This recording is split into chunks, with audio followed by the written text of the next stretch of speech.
H9 news में आपका बहुत बहुत स्वागत है। मैं हूं आपके साथ अबरारुल अकरम।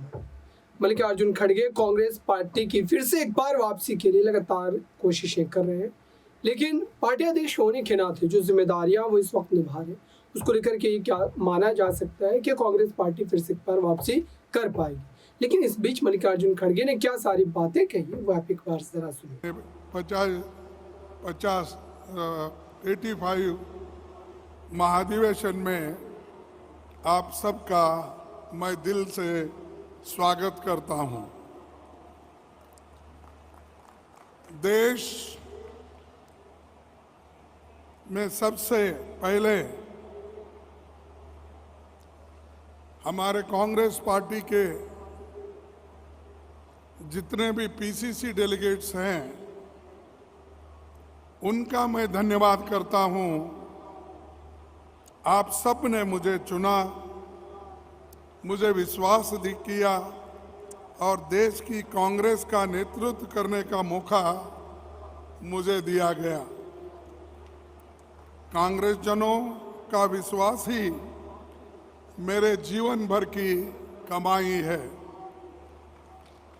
मैं यकीन दिलाता हूं कि मैं अपने आखिरी सांस तक कांग्रेस के मूल्यों की रक्षा करूंगा और हम सब हर बलिदान देकर देश के सामने खड़ी हर भीषण चुनौती का भी सामना करेंगे। आप में से काफी साथी मेरे जीवन की राह से परिचित है। ये केवल कांग्रेस में ही संभव है कि एक साधारण व्यक्ति जो कभी ब्लॉक कांग्रेस कमेटी का अध्यक्ष हो, आज भारतीय राष्ट्रीय कांग्रेस का अध्यक्ष निर्वाचित हो गया। ये कांग्रेस के लिए और लोकतंत्र का सबसे बड़ा सबूत श्रीमती सोनिया गांधी जी, राहुल गांधी जी और मेरे पीसीसी डेलीगेट्स और हमारे वर्किंग कमेटी के सारे सदस्यों ने मुझे आशीर्वाद किया।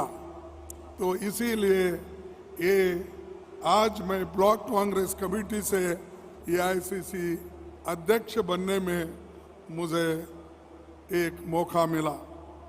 साथियों, मैं आज बेहद भावुक भी हूँ, क्यों कि मैं और आप सब उस गौरवशाली विरासत की नुमाइंदगी कर रहे हैं जिसको महात्मा गांधी, पंडित जवाहरलाल नेहरू जी, सुभाष चंद्र बोस, सरदार वल्लभ भाई पटेल, मौलाना अब्दुल कलाम आज़ाद, डॉक्टर राजेंद्र प्रसाद, सरोजिनी नायडू, इंदिरा जी, राजीव जी ने अपने त्याग, बलिदान और समर्पण से ये सींचा हुआ कांग्रेस पार्टी है।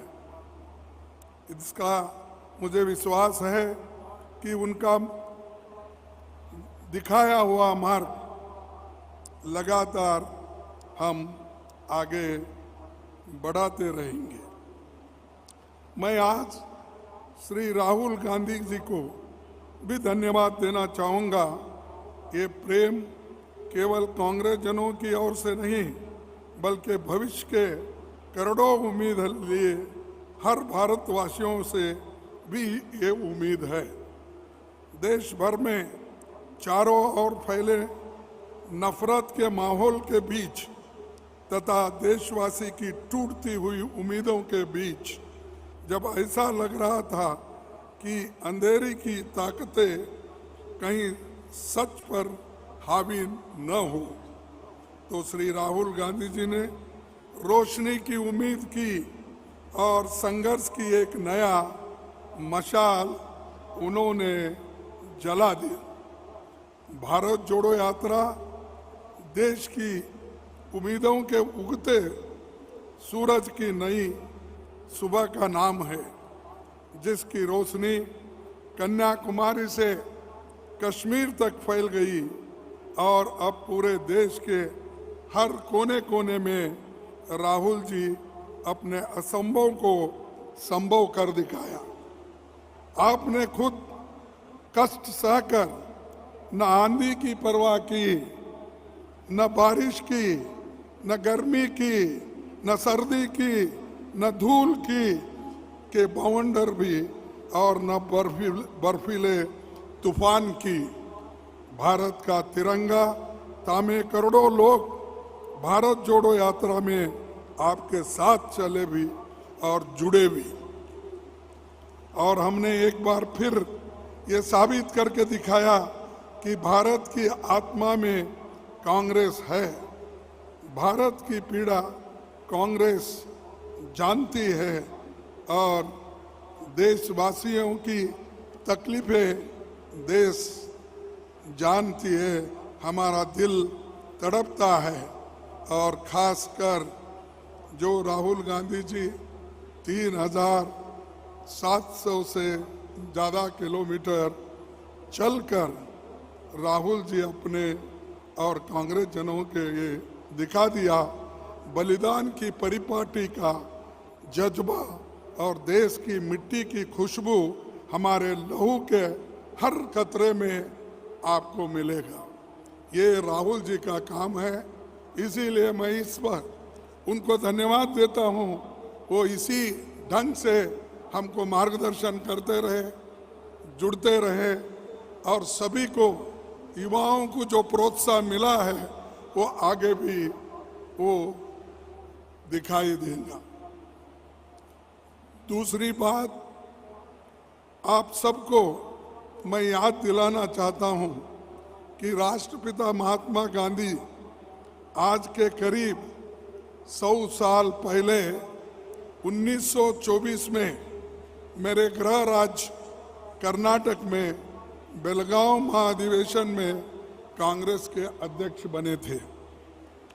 गांधी जी ने आज़ादी के लिए गांव देहात से लेकर किसानों और मजदूरों को कांग्रेस के झंडे तले खड़ा किया, नई दिशा दी। बेलगाम में कांग्रेस का स्वरूप बदला और कांग्रेस संविधान में भी बड़ा बदलाव हुआ। गांधी जी ने कांग्रेस को भारत के किसानों, मजदूरों, गरीबों और वंचितों से जोड़ा। कांग्रेस की वर्किंग डिसेंट्रलाइजेशन हुई और कई काम हुए। यहीं से कांग्रेस एक जन आंदोलन के रूप में जनता के सामने आई और पूरा देश कांग्रेस के साथ खड़ा हुआ। बेलगाम में ही पहली बार कांग्रेस ने छुआछूत और जातीय भेदभाव के खिलाफ संघर्ष को अपने एजेंडा में आधिकारिक रूप से शामिल किया।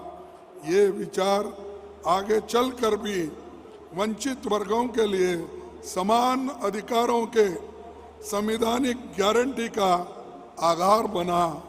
इसीलिए मैं याद कर रहा हूँ महात्मा गांधी जी का, क्योंकि एक ही बार वो कांग्रेस प्रेसिडेंट बने, वो भी कर्नाटक से बने और वहाँ छुआछूत की एक रेजोल्यूशन पास करके सारे देश में उसका प्रचार करने का उन्होंने काम किया।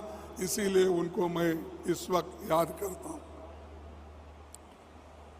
और 75 वर्ष में आज देश सबसे कठिन चुनौतियों से गुजर रहा है। सत्ता में बैठे लोगों ने देश की जनता के अधिकारों और भारत के मूल्यों पर हमला बोल रखा है। इसीलिए आज एक नए आंदोलन के शुरुआत की जरूरत है। हर कांग्रेस को, हर देशवासी को आगे बढ़कर, उठकर संकल्प लेकर ये कहना होगा, सेवा, संघर्ष और बलिदान। सबसे पहले हिंदुस्तान।